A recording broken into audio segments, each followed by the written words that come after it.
mais uma vez, boa noite, mais uma vez aqui na Universidade de Vila Velha, onde eu sou professor, juntamente com Pedro Dalmas, nosso auxiliar técnico. A gente veio mais uma vez discutir o grupo de trabalho da CBF, que foi formado agora recentemente, há uns 2, 3 meses atrás. Houve uma proposta de se formar um grupo e que foi ligado diretamente às federações e também a especialistas, a entidades. Foi aberta uma inscrição oficial da CBF, e a gente, naturalmente, pelo trabalho realizado, procurou o link da inscrição.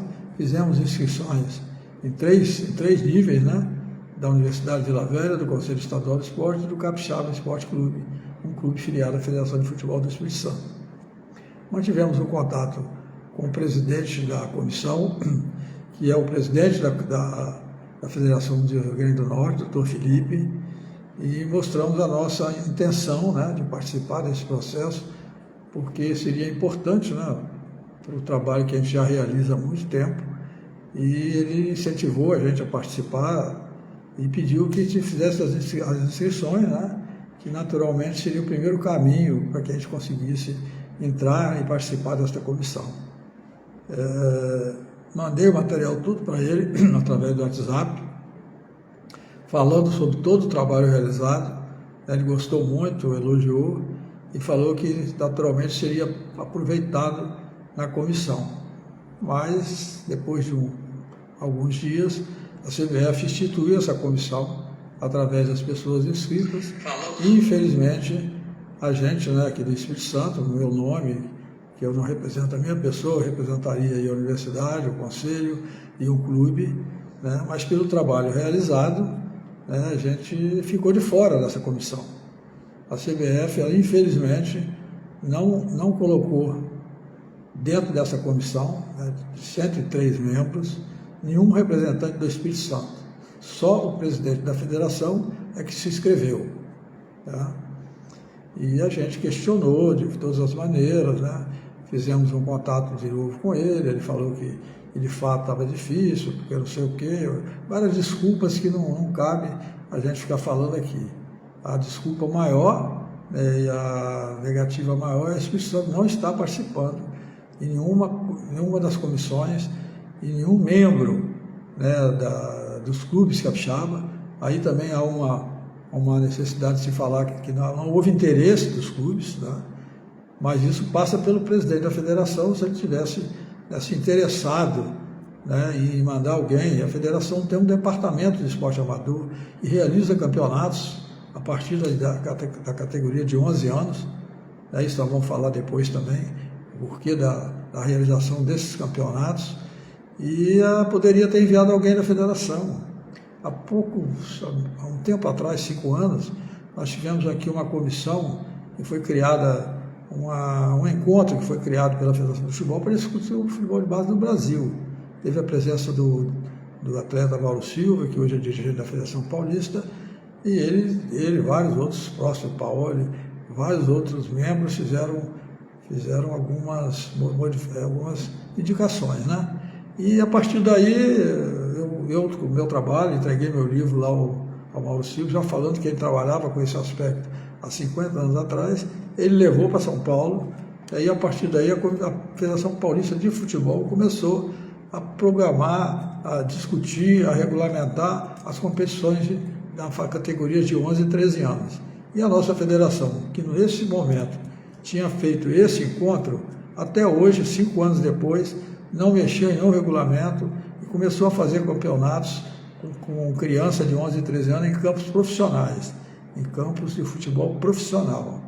Então, voltando à comissão da CBF, a gente foi ao Rio de Janeiro com todo o material, levamos todo esse material numa pasta, os 3 livros estão aqui comigo, são 3 livros que a gente editou: Futebol da Base Profissional, Crianças, Jovens e Adolescentes no Futebol, Obstáculos e Possibilidades.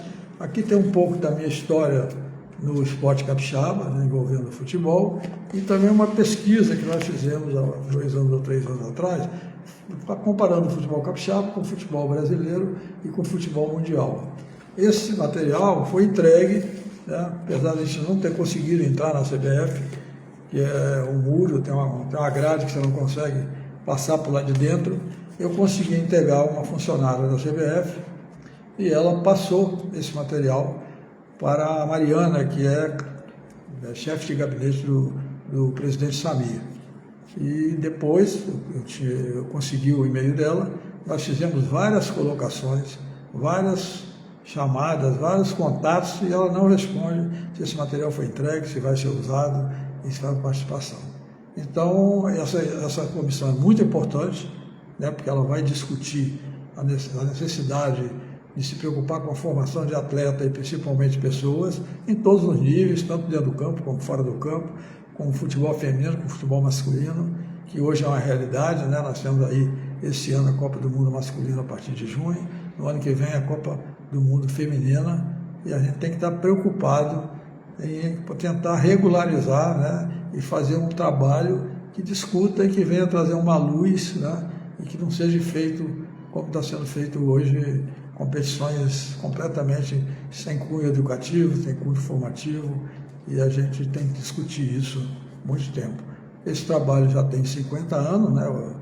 Ele é um trabalho na base, veio dele da Universidade Federal do Espírito Santo, onde eu trabalhei com pesquisa, com estudos, com sugestões, com várias crônicas publicadas nos nossos jornais, né? Então a gente tem todo um material muito importante, e eu tenho certeza, e não há uma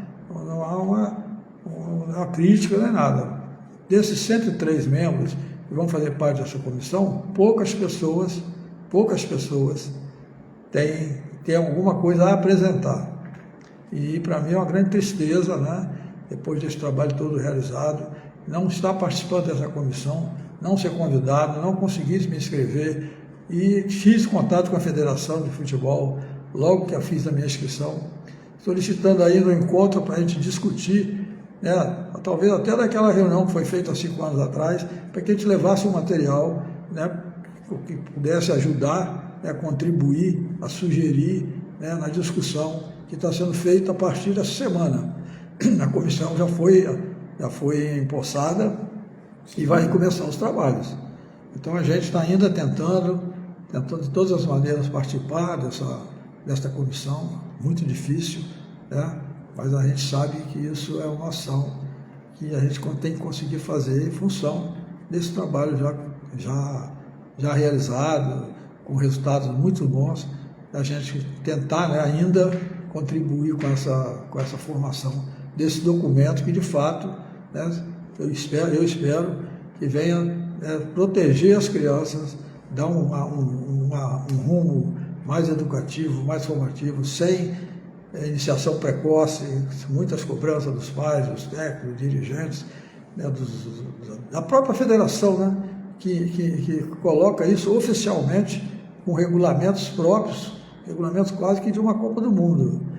Criança sendo cobrada como se fosse um campeonato de Copa do Mundo, com regulamento próprio, já foi feita a tabela e vai ser realizado no Espírito Santo esse campeonato de 11 e 13 anos em campo oficial. A Federação Paulista, depois que voltou dessa comissão, já faz em campos adaptados, todos os campeonatos dessas categorias são realizados em campos adaptados, né, procurando levar a criança a aprender a desenvolver o futebol de uma maneira simples, direta e sem violência.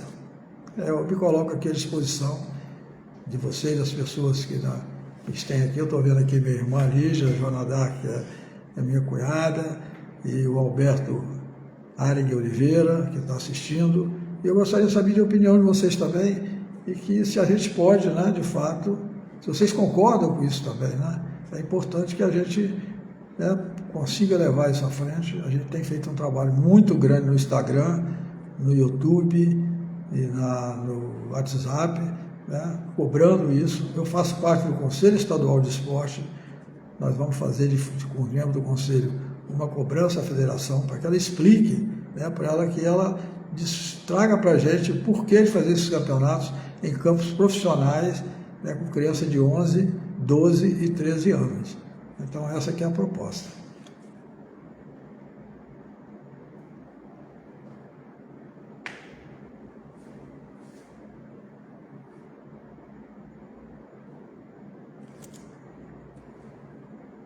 Tem aqui, né, nosso auxiliar, o Pedro, que é aluno da universidade, né, e tem contribuído muito com a realização desse trabalho. Sem ele, sinceramente, eu não teria condição de estar realizando essas postagens, e é uma pessoa que mais tarde pode dar sequência a esse trabalho aqui na Universidade de Vila Velha, que é o nosso centro de memória, né?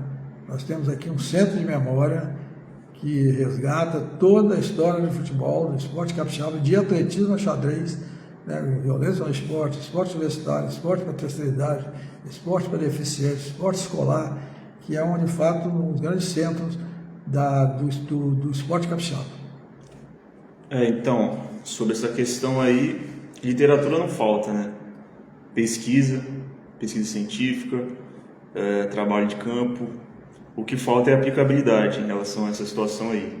A gente já vê com o trabalho do professor Guilherme de mais de 50 anos, que está na luta aí, tentando fazer acontecer, só que infelizmente o mainstream esportivo prefere lucrar em detrimento da saúde das nossas crianças, que futuramente não só irá acarretar em possíveis problemas, bem como em traumas, em coisas que seriam irreversíveis, né? Então é um tema aí de muita importância, que tem que ser levado a sério, tem que ter um assentimento para as pessoas que já trabalham com esse tema, que já são estudiosos desse assunto, sem negligência. Então, assim, é bom sempre ter esse cuidado em relação aos nossos craques, nossos futuros craques, nossas crianças que serão não só craques no esporte em potencial, mas em suas respectivas profissões, né? Que poderão acarretar muito mais o trabalho em equipe e contribuirão com a sociedade cada vez mais. Esse trabalho também ele envolve o profissional. A gente estava discutindo hoje mais cedo, a terminologia usada no esporte é a terminologia de guerra. Enquanto a gente está falando a guerra, está falando em paz, no esporte nós estamos falando em guerra.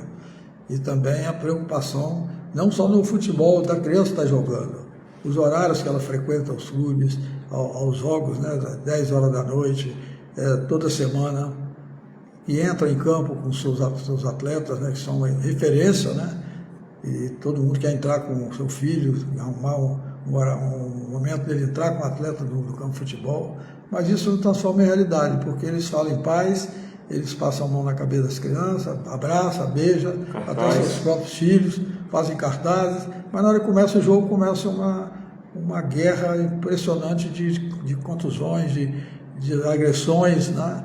O jogo inteiro, já visto o Cruzeiro e Atlético, Palmeiras e Corinthians, Fluminense e Flamengo, todos os jogos. O brasileiro, naturalmente, em toda semana, todos os jogos, toda noite, né, porque tem jogo hoje no Brasil de segunda a segunda, né, que é uma incoerência.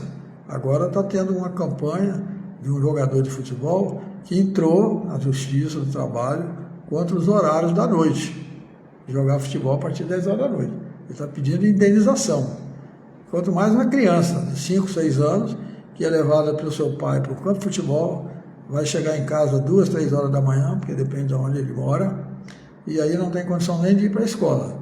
Então eu acho que isso também tem que ser visto como uma ação que essa comissão tem que analisar. Não é só o futebol dentro de campo, é o futebol jogado, né, dentro do campo, mas que essas crianças, elas não podem estar participando desses eventos, né? Aí entra também outro problema muito sério, e aí é na base, a comissão tem que trabalhar com isso, essa comissão, é a venda de bebidas alcoólicas em campos administrado pelo poder público, em que crianças vão jogar e os pais vão beber.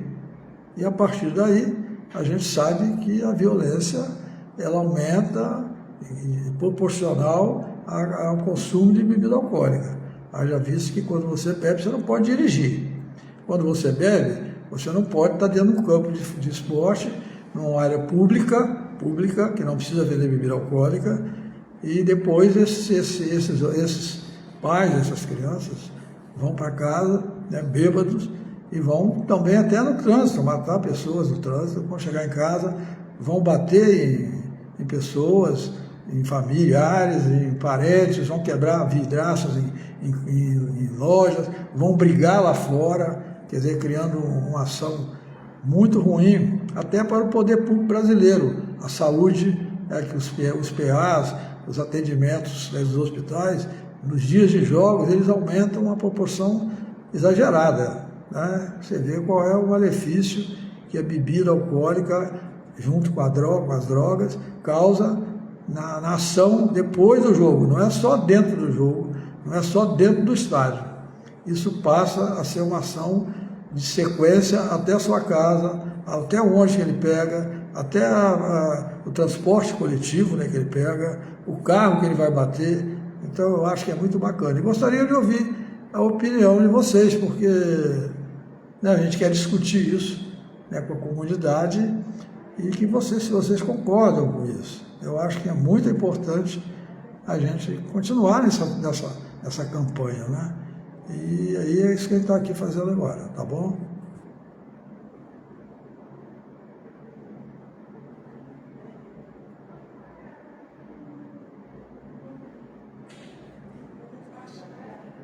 O cara está falando uma coisa. Tem criança de colo indo para... Essa minha irmã falando. Tem criança de colo indo para a estádio. Quer dizer, naquela confusão, naquela discussão, naquele clima criado pelos atletas, pelos dirigentes, pelos árbitros, porque o problema do futebol não é só do jogador dentro de campo, é de todas as pessoas que estão envolvidas num evento esportivo, fora do campo, dentro do campo. O ideal é que a gente fizesse uma prevenção na entrada dos estádios, né, que as pessoas não entrassem com material que fosse agredir algumas pessoas, que lá dentro do estádio não tenha obras, não tenha material solto. Isso chama-se prevenção. Antes, educação. A educação você pode fazer de várias maneiras, mas pelo que eu tenho visto há 50 anos atrás, não está se resolvendo o problema, porque esses problemas de hoje é de 50 anos atrás. Então, o policiamento tem que trabalhar antes de entrar em jogo. E lá dentro do campo de futebol, tem que ser policiamento particular. Nos grandes shows culturais, né, música e qualquer tipo de show, lá dentro do estádio não tem policiamento militar. O militar não pode ir lá para dentro, ficar olhando para a torcida com um escudo de todo tamanho, com um cachorro, agredindo as pessoas de bem com aquela presença dele dentro do estádio. Dentro do estádio é policiamento que tem que ser particular. Lá fora, sim. Você faz a primeira chegada, você faz a indicação. Não precisaria fazer isso, num país sério, onde todo mundo se considera humano, não precisava fazer isso. Porque enquanto a gente estiver dividindo gente, né, no futebol, você proibir uma determinada torcida para entrar num campo e proibir de uma criança que torce para um time não participar desse evento, também é muito ruim. Enquanto a gente estiver dividindo gente, a gente não vai conseguir, né, fazer o que poderia ser feito. Alguns casos da Europa já foram feitos, diminuiu bastante, mas ainda também tem muita violência. Mas o futebol, o esporte, ele não pede essa integração entre policial e tudo. O ideal é não ter policiamento. Tá? Nós estamos trabalhando quanto com mais policiamento para ter menos violência. Não, ao contrário. Nós temos que ter educação, prevenção, para o policiamento não ir para campo de futebol, ficar assistindo o jogo enquanto a pessoa está roubando sua casa. A cada jogo desse final de semana e à noite envolve 200, 300 policiais.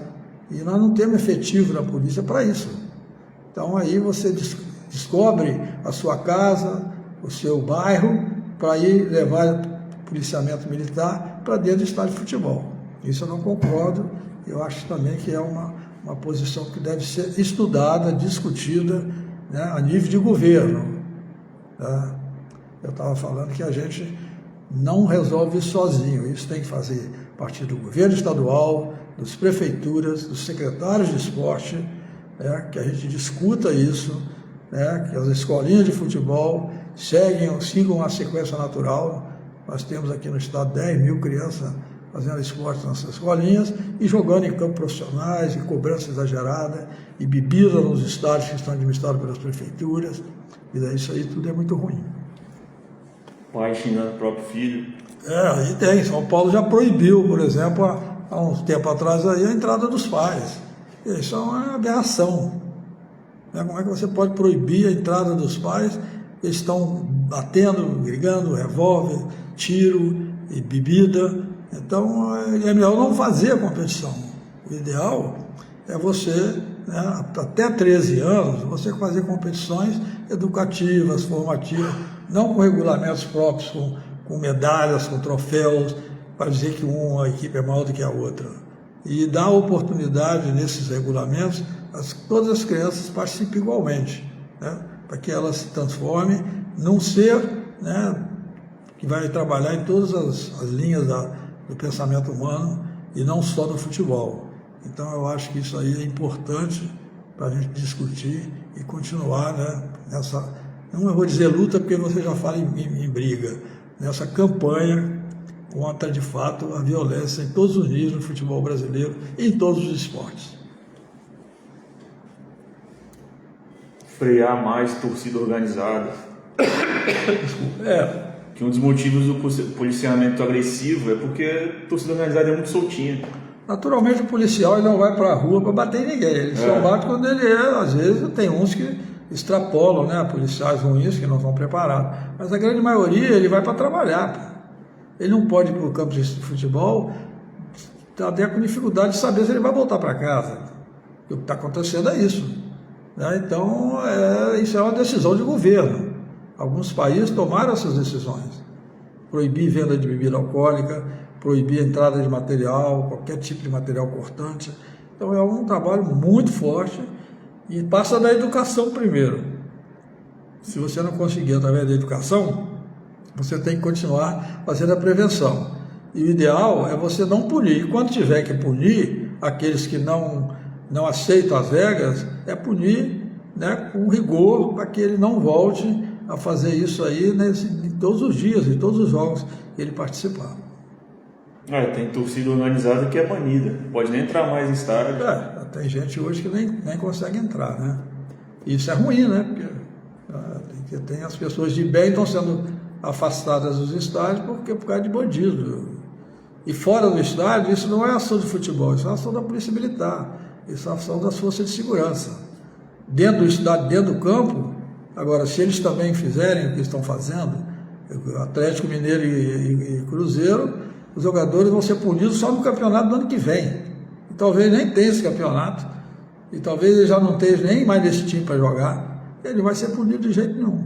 E aí a omissão, né, ela faz a continuidade, a não punição, né, a impunidade faz com que você continue fazendo essas situações tão difíceis, né, que a gente vive hoje no futebol brasileiro, desde a base ao profissional. E com a entrada da mulher no futebol, se elas acompanharem o ritmo masculino, nós vamos ter problema, porque de fato elas estão, para mim, eu tenho assistido alguns jogos femininos, é a mesma coisa. É briga, confusão, é puxão de cabelo, é tudo que é aquele que o futebol masculino faz, elas estão fazendo. Então eu acho que isso não leva, né, a lugar nenhum. A pergunta que fica é, vamos estragar o futebol feminino também? Alguém quer falar nada não? Estou esperando. Essa é a pergunta que fica. Pode colocar aí, pode provar aí, pode... Obrigado aí, João Batista, pelo melhor secretário de esporte de Vitória teve.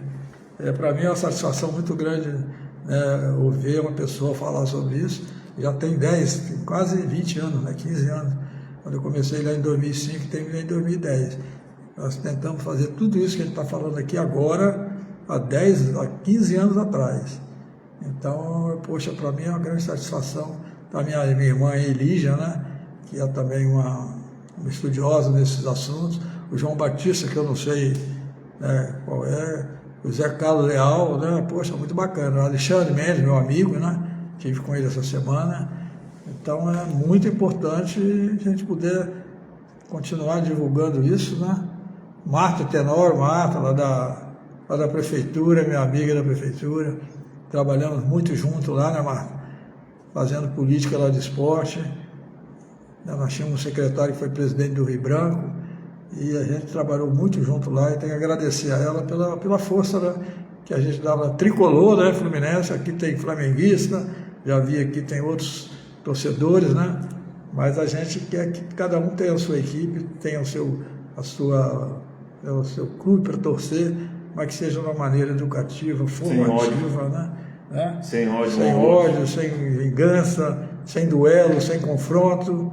Né? O Brasil ainda está vingando a derrota de 1950 ainda, falando que vai vingar a derrota de 1950. O futebol mundial, essa semana nós tivemos o Paris Saint-Germain contra o PSG, né? PSG contra o time da Alemanha, um jogo espetacular, com 2, 3 faltas durante o jogo inteiro. O futebol brasileiro faz em média 50 faltas, né? Dá chutão para quanto é lado 50 vezes, e isso está causando alguns efeitos da diminuição da qualidade técnica. Sim. Quando você joga futebol do jeito que o Brasil está jogando, nossos atletas vão chegar no profissional sem nenhuma condição. Tem aqui o Rui também, né? O Rui Alberto, falando, então para mim é muito bacana estar com vocês aqui. E a gente vai continuar fazendo essas lives na quinta-feira, né? E vamos tentar trazer mais gente para que a gente possa discutir esses aspectos. Eu me coloco à disposição, se vocês quiserem fazer mais alguma colocação, né? A gente continua. Né? Se quiser me seguir no meu Instagram, Professor Guilherme FC, que é do Instagram.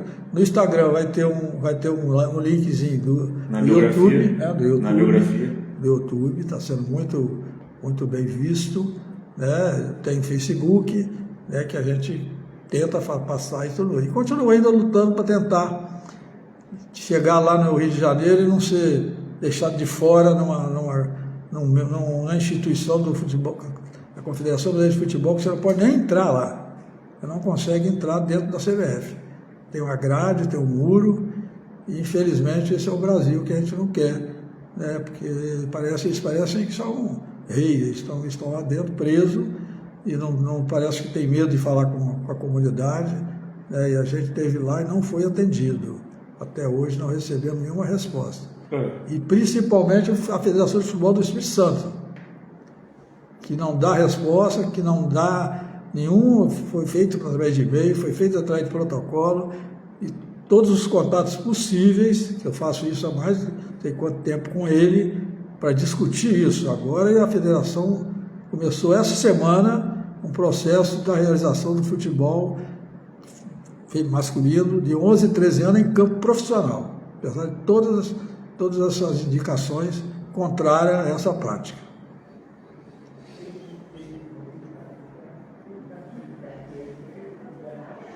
Tudo bem? E a CBF faz isso sendo uma associação sem fins lucrativos, né? Imagina se fosse o contrário. A CBF, de fato, ela não tem dinheiro público, né? Ela tem algumas públicas, mas é tanto dinheiro que eles arrecadam, enquanto a CBF está rica, os clubes estão quebrados. O nosso presidente de federação aqui, se não me engano, recebe R$250 mil por mês da confederação. E são todos os presidentes de federações do Brasil. Tem clube do Espírito Santo que trabalha um ano inteiro e não gasta esse dinheiro por mês, que ele recebe por mês. Então, eu acho que é tranquilo.